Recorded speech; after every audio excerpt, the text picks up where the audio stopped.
Salut, c'est Black Ink, bienvenue pour cette nouvelle vidéo de l'Arkham JCE TV. Aujourd'hui, on poursuit l'ensemble des vidéos concernant le challenge gardien solo standard mené à bien par Akodo Fossea, que je salue à nouveau pour l'ensemble des parties qu'il réalise pour la chaîne avec ses fameux retours d'expérience qui, je sais, vous sont très utiles. Comme d'habitude, on va parler de l'investigateur, du deck et du retour d'expérience. Et en matière d'investigateur, aujourd'hui, un special guest en la personne de Parallel Roland. Et oui, parce que Akodo avait réalisé la quête onirique avec Tommy Muldoon et réalise la toile des songes avec la version parallèle de Roland Banks. Investigateur du coup print to play, c'est-à-dire un investigateur qui n'a pas été distribué de façon officielle par FFG, mais qui était mis à disposition au travers de leur site, notamment en anglais, avec une traduction de la part de la communauté francophone, notamment, pour en fait venir un peu changer, améliorer, diversifier l'expérience de jeu avec les investigateurs de la boîte de base, notamment. Actuellement, des rumeurs courent sur le fait que peut-être que ce type de format d'investigateur serait prolongé, notamment on parle d'un Rex parallèle, bon on verra. Quoi qu'il en soit, Roland Banks, l'agent fédéral parallèle, la même statline que sa contrepartie, que son homologue initial, mais ça commence à changer avec ses différentes capacités.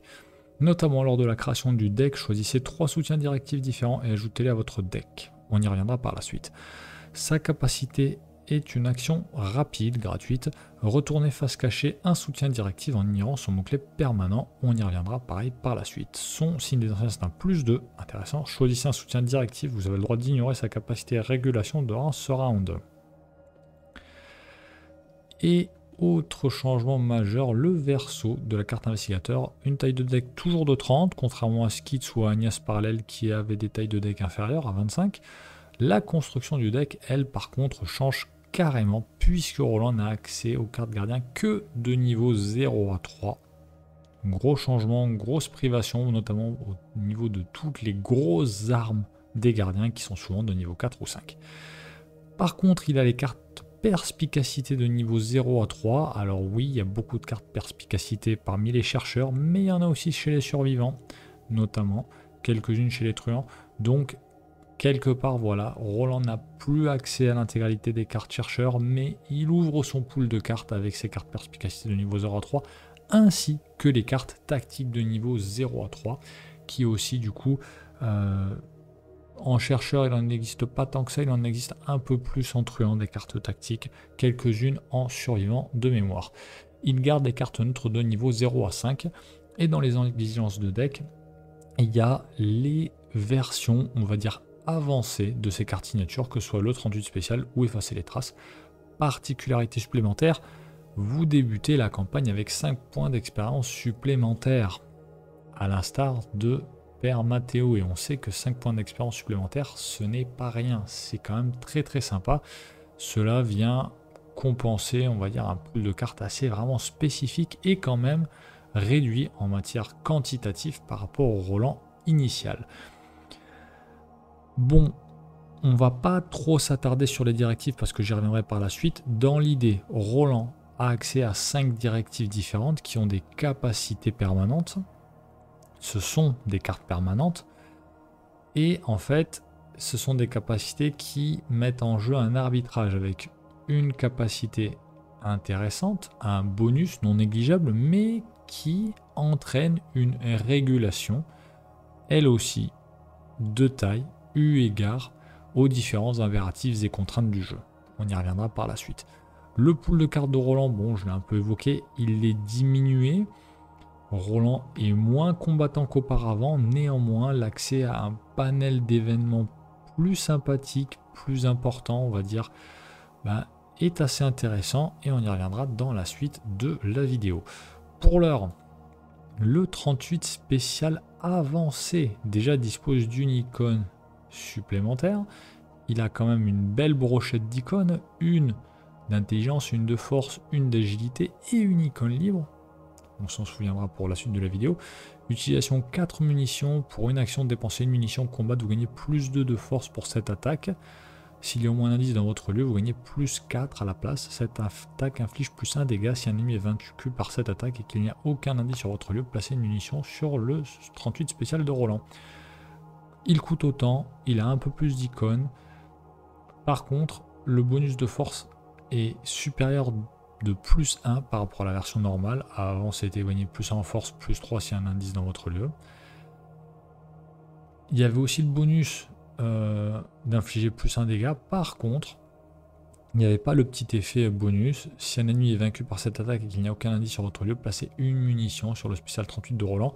Attention, la question ne se pose pas de savoir si c'est avant ou après qu'on récupère l'indice avec Roland, puisque ce n'est plus sa capacité. Attention, pensez-y bien, ce Roland-là n'a pas de capacité réaction qui lui permet de récupérer un indice une fois que vous avez vaincu un ennemi. Il ne l'a plus, ça. Il faut réussir à bien s'en départir, et ce n'est pas facile du fait qu'on a tous eu l'habitude d'avoir un Roland qui récupérait des indices via le fait de vaincre des ennemis. Effacer les traces, avancer, révélation, mettez effacer les traces en jeu dans votre zone de menace avec 4 indices dessus et non plus 3.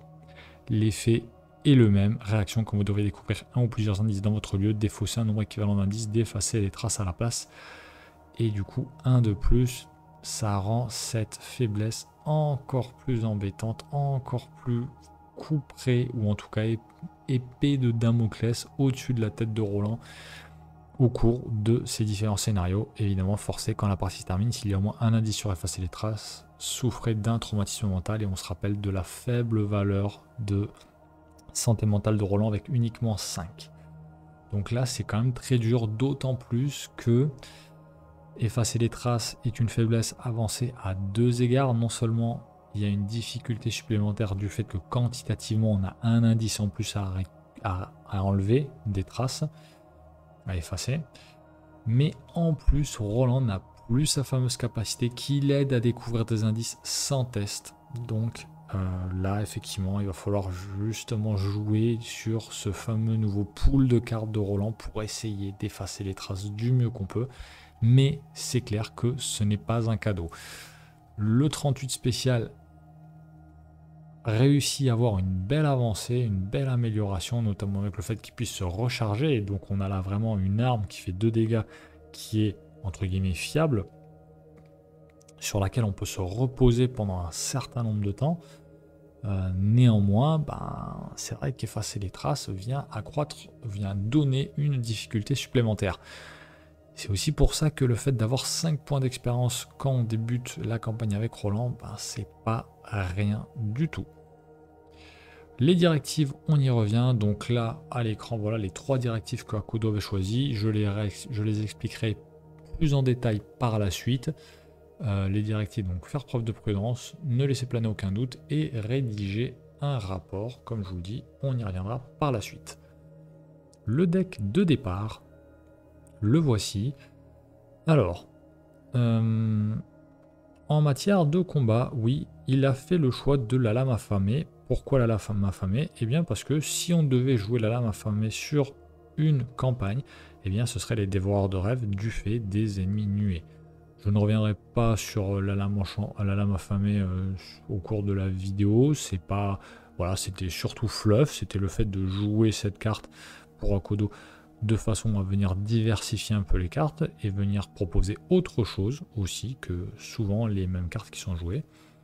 En matière de combat, il a la Gret Wagner qui vient en fait remplacer la capacité de Roland, ce qui va lui permettre de découvrir des indices sans test une fois que la lame affamée aura fait son œuvre.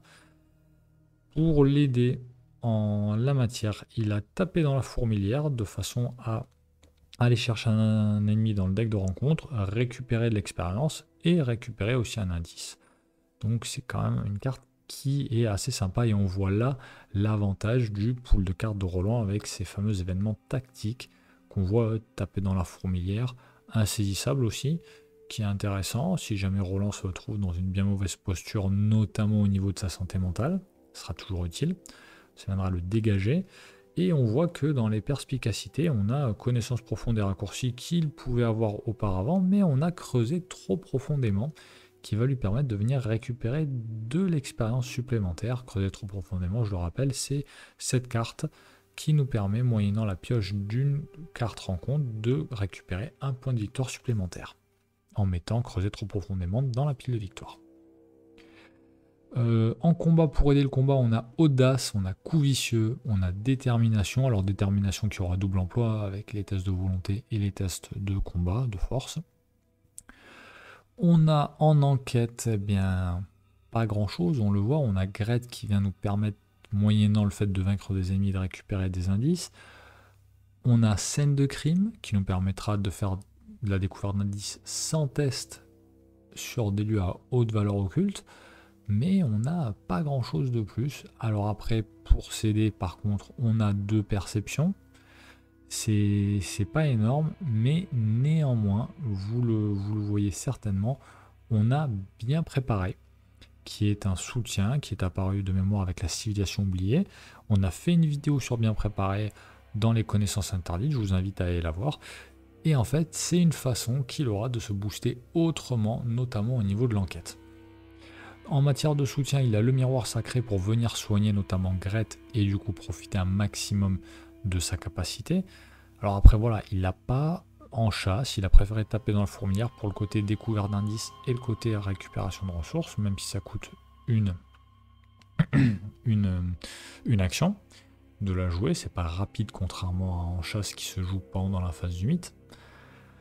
Mais c'est voilà, encore une fois une façon de venir faire en sorte d'un côté que Greta dure plus longtemps et de l'autre aussi de soigner la faible santé mentale de Roland. On a Cogneur aussi pour venir se booster ou en tout cas venir payer en ressources un certain nombre de choses dans le deck. Sac à dos pour aller très vite chercher les 3 objets du deck qui sont essentiels. Le 38, la lame affamée et le miroir sacré, c'est vraiment ces 3 cartes là dont on a besoin pour le deck. En soutien, toujours connaissance profonde pour piocher des cartes et aller chercher ces fameux 3 objets. Raccourci pour gagner un point de tempo. Insaisissable, je l'ai dit, pour se sortir d'un mauvais pas. Se préparer au pire, toujours pour aller chercher du coup les objets. Alors là, plus particulièrement les 2 armes, pour essayer de faire en sorte d'avoir ça au plus vite et pas se faire dépasser par les ennemis. Parce qu'encore une fois, avec cette mécanique de nuée dans la campagne, c'est pas toujours facile. Et on a du coup l'écran et les déterminations pour venir gérer les tests du deck de rencontre. En matière de coût, on voit que c'est un deck qui ne coûte pas si cher que ça pour un gardien. Beaucoup de cartes qui coûtent 0, 1 ou 2. Quelques cartes qui coûtent 3. Alors dans les cartes qui coûtent 3, on a le 38 spécial, on a la lame affamée. Donc ça nous fait déjà 2 cartes sur les 3. La troisième qui coûte 3, c'est Cogneur. Donc on voit de toute façon, ce sont 3 soutiens qui sont chacun en un exemplaire. Et à côté de ça, on a 2 exemplaires de Gret dont on n'en posera certainement qu'un seul. Au niveau des icônes, on le voit, une majorité d'icônes en force, mais suivi de très près par les icônes d'agilité, d'intelligence. On le voit, grosso modo, beaucoup de force, beaucoup d'intelligence, pas mal de volonté, l'agilité qui est clairement mise de côté. En même temps, voilà, il faut bien abandonner une des compétences pour se concentrer sur les autres, et qui plus est dans la toile des songes, l'agilité n'est pas la compétence la plus testée, la plus utile. Le deck final culmine à 34 XP. Et le voici, donc on a toujours la lame affamée. En matière de combat, rien de plus en fait. Absolument rien de plus. Bon, si ce n'est le fait qu'on a amélioré Gret, les 2 exemplaires, pour les mettre à 3 XP, ce qui fait qu'on a un boost en force et en intelligence, et que Gret permet de découvrir plus d'indices puisqu'elle a une valeur de vie supérieure. Au niveau de l'enquête, on a une amélioration, on a brûlé après lecture, qui est une amélioration, on va dire, par défaut, parce qu'il n'a pas eu plus d'XP que ça. Il aurait préféré avoir d'autres outils pour avoir récupéré des indices. Sur la piste de niveau 3, très sympa comme événement qui nous est arrivé avec les confins de la Terre, qui permet non seulement qui permet soit de se déplacer, soit de découvrir des indices dans les lieux. C'est quand même pas mal du tout et ça vient bien aider Roland en matière de découverte d'indices. Là où vraiment il y a un gros changement, une grosse amélioration, en fait, c'est surtout ce module entre guillemets de soutien. On a sans tenir au plan, l'indéfectible sans tenir au plan, cet outil d'accélération de mise en place qui est non négligeable et qui est très utile avec les gardiens. Je rappelle, c'est une carte qui est exceptionnelle, donc qui coûte 6 XP, 2x3. Et dans Sans tenir au plan, on retrouvera vraisemblablement Se préparer au pire, Insaisissable et Taper dans la fourmilière. Toujours dans le module de soutien, et là davantage sur la résilience de Roland ou sur la résistance de Roland, on a le miroir sacré de niveau 3 pour se soigner soi ou Grete. Et surtout, on a l'armure enchantée qui va notamment permettre d'absorber un certain nombre d'horreurs de Roland de façon à venir préserver sa santé mentale tout au long de la campagne. Les croquets absurdes de niveau 2, puisque c'est une perspicacité de niveau 2, et donc Roland peut les prendre. L'avantage, c'est que du coup, maintenant, ça coûte 0 au lieu de coûter 2. Sinon, pas d'autres gros changements dans le deck. On reviendra sur l'armure enchantée et sur les particularités du deck par la suite. Mais voilà, 34 XP qui, on le voit, ne sont pas forcément axés combat. On l'avait dit, Roland, dans son pool de cartes, Roland parallèle, va pas avoir des armes de fou. Néanmoins, on voit que on a pu quand même bien améliorer le côté soutien de façon à ce que Roland puisse durer dans le temps. Et par ailleurs, on a amélioré aussi la découverte d'indices avec des événements qui sont quand même très sympas à ce niveau-là. Au niveau de la courbe, peu de changements. On a toujours 3 cartes qui coûtent 3, 2 cartes qui coûtent 5. Et on a grosso modo voilà, un profil similaire avec un deck qui n'est pas si cher que ça. Il faut réussir à poser quand même un certain nombre de soutiens. Mais moyennant taper dans la fourmilière qui permet de récupérer un certain nombre de ressources, ça c'est quand même assez faisable, ça ne lui a pas posé de soucis particuliers. Au niveau des icônes, on le voit toujours, cette prédominance des icônes de force et d'intelligence à part égale cette fois-ci, toujours pas mal de volonté et le reste un peu moins. Au niveau des retours d'expérience, les directives, donc Akodo avait choisi du coup 3 directives que voici, alors pas par ordre d'importance, mais les 3 directives, on va dire, ont eu des effets sur le jeu différents et on va aller à mon sens vers le plus impressionnant, on va dire, le plus impressionnant, en tout cas le plus remarquable en matière d'effets. La première, la directive ne laissez planer aucun doute, régulation, vous ne pouvez pas vous déplacer plus de 2 fois par round, par contre vous gagnez plus 3 de santé mentale. Bon, vous ne pouvez pas vous déplacer plus de 2 fois par round, en solo, il va être quand même très rare de faire 3 déplacements. Il y a des scénarios, effectivement, qui peuvent le demander, quand on doit revenir au point de départ, par exemple. Néanmoins, il est vrai que, à mon humble avis, un tour classique en solo qui se passe sans embûche, c'est, allez, un déplacement, une enquête dans le lieu qu'on vient de découvrir, et encore un déplacement. Ou alors, enquête, déplacement, enquête. Moyennant un raccourci, que Roland a dans son deck, ça peut être enquête, raccourci, enquête, déplacement. Mais au global, voilà, on va quasiment jamais se déplacer plus de 2 fois dans le round. Donc honnêtement, la contrainte, la régulation, elle n'est pas énorme, sauf voilà dans certains scénarios particuliers. Bon, mais de façon globale, se restreindre en matière de déplacement, sachant qu'on a des raccourcis qui peuvent être des déplacements rapides et donc qui nous laissent bénéficier de 3 actions, par rapport au fait de gagner 3 points de santé mentale par rapport, enfin, en relation avec la faible santé mentale de Roland, je pense clairement qu'il n'y a pas à réfléchir. Le gain, il est juste énorme, il est direct. C'est quand même très bien. C'est très bien, il n'y a rien d'autre à dire. La deuxième directive, c'est faire preuve de prudence. Régulation, vous ne pouvez pas combattre plus de 2 fois par round en capacité rapide gratuite. Lors d'un test de compétence, pendant que vous enquêtez, discutez ou tentez de vous échapper, inclinez cette directive. Pour chaque ennemi engagé avec vous, vous gagnez plus 2 à votre valeur de compétence pour ce test. À l'instar de ce que j'ai dit tout à l'heure, en solo, combattre plus de 2 fois par round, à mon avis, c'est quand même rarissime. C'est rarissime à 2 égards. D'abord, vous n'allez pas piocher des ennemis à chaque phase de mythe. Encore une fois, globalement, le chiffre arrêté, c'est il y a un tiers d'ennemis dans un deck de rencontre lambda. Dans certaines campagnes, il y en a un peu plus. Dans la toile des songes, il n'y en a pas forcément plus. La proportion est à peu près celle-ci. À partir de ce moment-là, vous piochez un ennemi, globalement, vous allez réussir à le gérer dans le round, ou au pire en 2 rounds. Néanmoins, moyennant 2 attaques, quand vous le piochez à la phase du mythe, bon, vous avez quand même 3 actions, dont 2 pour attaquer. Avec le spécial 38 de Roland, ça fait 4 dégâts.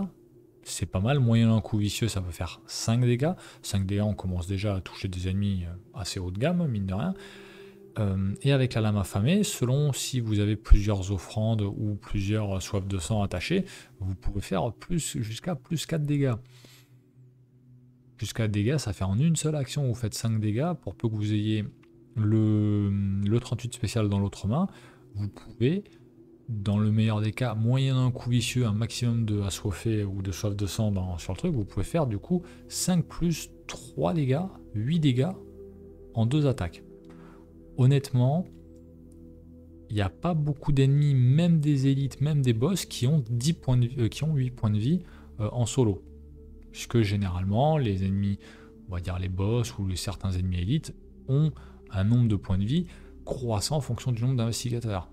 Donc là déjà, ça veut dire que vous pouvez taper, si vous réussissez vos 2 attaques, un ennemi qui a 8 points de vie en 2 actions. Honnêtement, ça le fait. Il n'y a pas de difficulté. Voilà, donc c'était... Oui, je me suis un peu emballé. D'une part, vous n'allez pas piocher beaucoup d'ennemis, et d'autre part, les ennemis les plus mastoc que vous allez piocher, comme leur vie est du coup fonction du nombre d'investigateurs, comme je vous dis, là vous allez pouvoir taper un ennemi qui a jusqu'à 8 points de vie par investigateur. C'est énorme, voilà. L'effet de la carte, lui, est intéressant. Pourquoi ? Parce qu'il va permettre à Roland de venir enquêter pendant que, il a des ennemis engagés avec lui. Alors, c'est vrai qu'on peut se dire, oui, mais ça va générer une attaque d'opportunité, pour Roland, c'est pas cool. Oui, effectivement. Alors, il n'y a pas que enquêter, il y a aussi tenter d'échapper. On ne sait jamais, Roland, si jamais l'ennemi n'est pas chasseur, s'il n'a rien à faire dans le lieu, si la valeur d'agilité de l'ennemi est faible, ça peut valoir le coup de ne pas s'embêter à venir dépenser des munitions pour gérer ces ennemis-là, ou à dépenser des soifs de sang, etc. Et donc, Roland peut venir, s'il le souhaite, échapper. Ça lui donne une autre possibilité. Discuter, bon, c'est toujours intéressant, parce que généralement, quand on discute avec un ennemi, on est engagé avec lui. Donc, voilà, que ce soit pour la toile des songes ou une autre campagne, c'est toujours bien d'avoir un plus 2 en discussion. Et enfin, pour enquêter, bon, on peut se prêter le flanc à une attaque d'opportunité. C'est possible. Après, bon, là, dans le deck, il n'y en a pas, mais moyennant des cartes pour esquiver ou pour annuler les dégâts, ça peut être intéressant. On passe à la 3e directive, rédiger un rapport, qui à mon sens fait vraiment toute la différence. Régulation, vous ne pouvez pas jouer plus de 2 cartes par round, mais en réaction, quand vous jouez un événement perspicacité ou tactique, inclinez cette directive, cet événement gagne rapide. Concrètement, ça veut dire que Roland peut effectuer, entre guillemets, 4 actions par round. Ces 3 actions, plus jouer un événement rapide. Dans une classe telle que les gardiens, où le gain d'action est rare et précieux, notamment en solo où beaucoup de choses sont question de tempo, c'est excellent. C'est vraiment excellent. Et même si, en effet, la régulation ici est embêtante, la contrainte est une contrainte, à mon avis, en solo qui est très forte, l'avantage procuré par la directive rédiger un rapport surpasse, à mon avis, la contrainte. Vous ne pouvez pas jouer plus de 2 cartes par round. Donc on peut estimer en début de partie qu'on va jouer 2 cartes par round parce qu'il va falloir s'équiper. Il va falloir poser nos soutiens. Des soutiens, voilà, on a vu, il y a 2 armes, il y a le miroir, il y a le sac à dos pour aller chercher ces objets-là. Si jamais ces objets sont déjà en place en partie, ou si on en a déjà 2 sur 3, peut-être qu'on ne va pas utiliser le sac à dos. Le sac à dos ne servira pas et ne sera pas joué. On a Gret, on a Cogneur, on a l'armure enchantée, on a bien préparé. Ça fait au global 3 soutiens, donc 2 armes, un pendentif, un accessoire, et 3 soutiens hors slot plus un allié. Ça fait un total de 7 soutiens à jouer. L'idée, à mon avis, c'est de privilégier, et c'est ce qu'il a fait dans son retour, ce qu'il m'a dit dans son retour d'expérience, c'est clairement de privilégier en première instance, en début de partie, la pose des soutiens, quitte à souffrir un peu de manque d'action de pause au début, mais à partir du moment où on sera stuffé, on va pouvoir jouir d'un certain nombre d'actions rapides non négligeables. Par ailleurs, il faut bien se dire que, encore une fois, en solo, après c'est mon avis, la question du tempo est super importante. Et si effectivement on va vouloir s'équiper rapidement, il faut néanmoins pas perdre de temps à faire passer certains actes pour éviter que certaines intrigues n'avancent trop vite aussi. Donc, moi j'avoue qu'en solo, généralement, sur mes premières... sur mes premiers tours, je passe pas forcément un tour complet à me stuffer ou 2 tours complets à me stuffer. Je me stuffe peut-être avec 1 ou 2 choses, j'enquête dans le lieu initial ou je me déplace vers un lieu où il y a des indices et en fait je me stuffe alors progressivement assez vite, mais je passe pas encore une fois X tours à me stuffer d'emblée parce qu'il faut avancer. Donc honnêtement, oui, c'est pas neutre, oui, c'est lourd, mais le jeu en vaut la chandelle. En l'état, sur le deck d'Akodo, il y a 12 événements, alors perspicacité tactique. Au sein de ces 12 événements, il y a évidemment les raccourcis qui sont déjà rapides, mais au global, voilà, ça fait, en incluant les raccourcis, 12 événements rapides dans le deck, ce qui fait potentiellement un gain de 12 actions. Si vous en jouez 1 par round, alors il faut jouer pendant 12 rounds, mais bon, après vous avez aussi les raccourcis qui sont déjà là. Mais ça fait quand même un beau potentiel de gain d'action, et notamment sur des cartes assez clés dans le fait que Roland puisse avancer dans le jeu. Connaissance profonde, scène de crime qui nous permettent pour l'un de récupérer des cartes et pour l'autre de récupérer des indices. Avoir une scène de crime qui coûte 2 en rapide, dans un lieu sans ennemi, en fait c'est ni plus ni moins qu'un suivre son intuition. Ça a le même coût et ça a le même effet. Sauf qu'il faut le jouer lors de notre première action. Ok. Donc c'est pas mal. Et alors si en plus il y a un ennemi dans le lieu, 2 indices en rapide pour 2, c'est super fort. On a tapé dans la fourmilière, creusé trop profondément. Alors creuser trop profondément, je reviens là-dessus, c'est énorme. En rapide, pour une ressource, alors vous piochez une carte rencontre, mais en rapide, vous récupérez 1 point de victoire. C'est tout bénef, c'est vraiment tout bénef. Taper dans la fourmilière, je le rappelle, moyennant une action, on va chercher un ennemi, on le génère engagé avec nous, on va découvrir un indice et on va gagner des ressources. En rapide, ça fait une compression d'action qui est énorme, d'autant plus si on a Gret en jeu, on va en fait, en rapide, générer un ennemi qu'on va gérer avec Gret, qui va nous permettre à elle seule déjà de récupérer un indice. Taper dans la fourmilière va nous filer un indice et en plus on va récupérer des ressources. Honnêtement, c'est super fort. Faut dire ce qui est. Donc cette directive rédiger un rapport, honnêtement, c'est une plus-value indéniable et vraiment extrêmement forte pour un deck Roland parallèle. Et surtout, eu égard à la difficulté qu'ont les gardiens de bénéficier de gains d'action et de gagner en fluidité. D'autant plus en solo. Là où en multi, s'il n'y a pas d'ennemis, ils ont le temps de se stuffer, ils ont le temps de faire les choses. C'est pas eux qui subissent la pression de récupération d'indices, alors qu'en solo, là il n'y a pas à dire, il faut rusher. On a aussi sur la piste de niveau 3, qui nous permet de découvrir jusqu'à 2 indices dans 2 lieux différents. C'est oufissime. Avec cet événement, franchement, c'est incroyable. Choisissez un ennemi dans n'importe quel lieu autre que le vôtre. Donc déjà, il ne faut pas forcément que ce soit un lieu révélé. Imaginez que ce soit un ennemi cultiste qui arrive dans un lieu vide, qui a 2 lieux de distance. En rapide, vous vous déplacez 2 fois. Vous découvrez 2 indices. Vous l'engagez.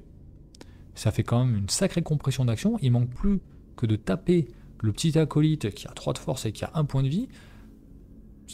Avec votre 38 spécial, vous arrivez à le vaincre avec ça, donc vous regagnez votre munition, et avec Gret, vous récupérez un indice. C'est énorme. C'est énorme. C'est-à-dire qu'en une action, le simple fait de vaincre ce cultiste et moyennant cette carte en rapide, vous avez découvert 3 indices, vous avez géré un mob, vous avez récupéré une munition, enfin vous n'avez pas perdu de munition sur votre flingue, et vous êtes déplacé 2 fois. C'est incroyable. C'est incroyable. Alors, ce qui a bien marché dans le deck, au-delà de cette dernière directive, qui lui a permis franchement d'avoir un gain d'action phénoménal. Bien préparé, oui, j'y reviens, bien préparé, qui est une carte que moi j'aime beaucoup, alors que je n'ai pas joué depuis longtemps, mais encore une fois, je vous invite à aller voir la vidéo que j'avais faite sur bien préparé. En rapide, incliné bien préparé, choisissez un soutien que vous contrôlez, vous gagnez plus X à votre valeur de compétence pour ce texte, X étant le nombre d'icônes de compétences correspondantes sur le soutien choisi. Et c'est là que le 38 spécial de Roland est super comme carte, puisqu'il a une icône partout, bon pas en volonté, mais il a l'icône libre, ce qui fait que concrètement le spécial de Roland, en l'inclinant, eh bien, vous n'avez pas besoin, enfin vous boostez, tantôt en enquête, tantôt en force, tantôt en agilité, de plus 2. Alors généralement en enquête et en force, particularité, vous n'avez pas besoin d'incliner le spécial de Roland pour l'utiliser. C'est pour ça que bien préparé est très utile avec lui, c'est que vous pouvez utiliser bien préparé pour vous booster sur un test grâce au spécial 38 de Roland, par exemple en enquête, mais si jamais vous avez un ennemi qui est là, ou qui arrive par la suite pour une raison X ou Y, ben vous pouvez quand même utiliser le 38 spécial de Roland, même s'il est incliné. Pareil avec Gret, alors pareil, non, pas pareil, mais dans le sens où Gret, elle sera déjà inclinée, donc vous ne pourrez pas la réincliner. Néanmoins, ce qui est intéressant avec Gret, ce sont ses icônes. Elle peut vous donner un plus 2 en force ou un plus 2 en intelligence, sachant qu'elle vous donne déjà un boost passif de plus 1 dans chacune de ses stats. Donc c'est quand même très intéressant, il faut le dire. Donc c'est clairement une façon de se booster autrement que par des cartes de compétences. Et c'est franchement pas mal, surtout qu'une fois que bien préparé est posé, alors il peut se faire virer via par exemple Froid de la Crypte, mais vous allez certainement privilégier autre chose, que vous avez en plusieurs exemplaires, parce que le bien préparé, en l'état, dans le deck d'Akodo, n'est qu'en un seul exemplaire. Ça sert aussi, ce bien préparé, avec le miroir sacré et Cogneur. Miroir sacré qui a 2 icônes de volonté, et Cogneur qui a 2 icônes de force. Voilà, encore une fois, ça laisse pléthore de possibilités pour en fait, venir se booster, sachant que ni le miroir ni Cogneur ne s'inclinent. On va pouvoir dépenser les ressources de Cogneur, soit pour se booster, soit pour payer les choses, sans pour autant venir l'incliner. Et donc du coup, on pourra l'utiliser avec bien préparé. Donc c'est vraiment pas mal. Alors Cogneur, j'y reviens, hein. Il va nous permettre de venir se booster pour le spécial de Roland, mais il va aussi venir booster, en fait, l'armure enchantée. Et oui, et ça, c'est pas rien.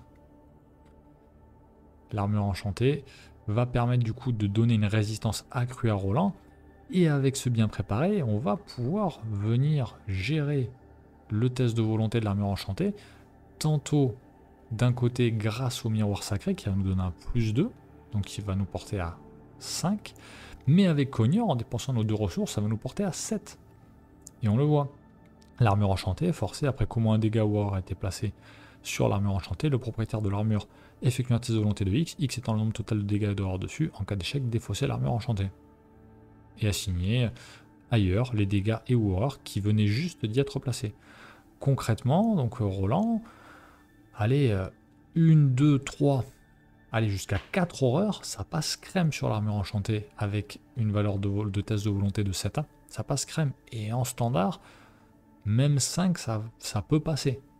Ça peut passer. Donc mine de rien, au-delà déjà de la directive dont j'ai oublié le nom, qui donnait plus 3 de santé mentale à Roland en portant sa valeur de santé mentale de 5 à 8, vous avez l'armure enchantée qui va pouvoir tanker en matière d'horreur. Allez, facile 3 horreurs, certainement 4, voire peut-être 5, moyennant un petit boost complémentaire avec un cran ou une détermination. Franchement, bien préparé, c'est un peu le pivot du deck qui va vous permettre tantôt de vous booster en combat, tantôt en enquête, voire de vous booster en matière de résistance grâce à l'armure enchantée. Alors autre chose qui a bien marché, évidemment sans tenir au plan, voilà ce fameux accélérateur de mise en place qui permet à ce Roland parallèle d'être prêt à tout avec voilà les 3 événements que j'ai cités, se préparer au pire pour aller récupérer une de nos 2 armes, insaisissable qui permet de se sortir d'un mauvais pas si tant est que Roland soit en difficulté à l'égard de sa valeur d'horreur ou autre chose, ou s'il a un manque de tempo et qu'il faut qu'il trace. Et évidemment, voilà, taper dans la fourmilière. Ce qui est bien en plus, avec la directive rédiger un rapport et sans tenir au plan, c'est que ces événements, ils sont tactiques. Donc à partir de là, ils vont devenir rapides. Ils sont en libre accès à Roland à tout moment de la partie. Voilà, si Roland veut générer un ennemi pour découvrir un indice dans son lieu, gagner X ressources, il le fait en rapide, mais il le fait quand il veut. Franchement, voilà, c'est top. C'est vraiment, ça fait vraiment place du marché. Vas-y, sers-toi, fais ce que tu veux. Et puis en plus, c'est rapide, donc franchement, il n'y a pas de contrepartie. Si, la contrepartie, c'est les 6 XP de s'en tenir au plan, mais encore une fois, ça les vaut. Tellement c'est fort, ça les vaut. Donc bon. Et encore une fois, voilà, ça va très bien avec le spécial 38 de Roland. Donc oui, et taper dans la fourmilière qui va très très bien avec le spécial 38 de Roland. Puisque ça va nous permettre de récupérer l'indice et donc du coup de récupérer la munition si jamais on arrive à vaincre l'ennemi dans la foulée. Pour aller plus loin, voilà, le deck d'Akodo fait 34 XP. C'est un très bon deck. Il n'y a pas eu de point faible vraiment dans le deck. Après, voilà, ce qu'il m'a dit, c'est voilà, j'ai pas eu assez d'expérience pour mener à bout l'expérience. Il aurait aimé en avoir un peu plus pour inclure, en fait, notamment un autre bien préparé pour gagner encore en fluidité et en boost et ne pas dépendre que d'une seule inclinaison. Et un autre croquis absurde de niveau 2, parce que piocher des cartes, c'est toujours fort.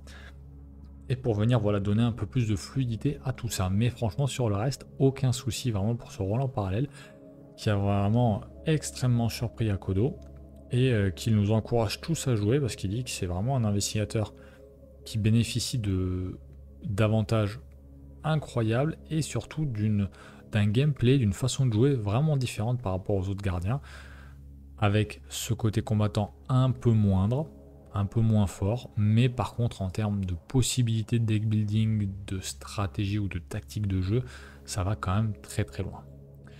Voilà ce que j'ai à vous dire sur Roland et sur le run d'Akodo. Encore une fois, voilà, il nous encourage tous à tester ce fameux Roland parallèle qui est quand même bien différent de ses homologues et qui nous promet une expérience de jeu quand même assez différente, mais vraiment très plaisante avec pas mal de possibilités à envisager en fonction de la campagne, de votre style de jeu bien entendu, que ce soit en duo ou en tout cas en multi, voire en solo. Allez, j'espère que la vidéo vous a plu, n'hésitez pas à partager, liker, commenter, surtout voilà, commentez, parce que moi personnellement ce Roland là je l'ai jamais joué, donc je serais très curieux d'avoir vos retours si vous l'avez joué. Et puis d'ici à la prochaine vidéo, je vous souhaite de bonnes parties, à la prochaine.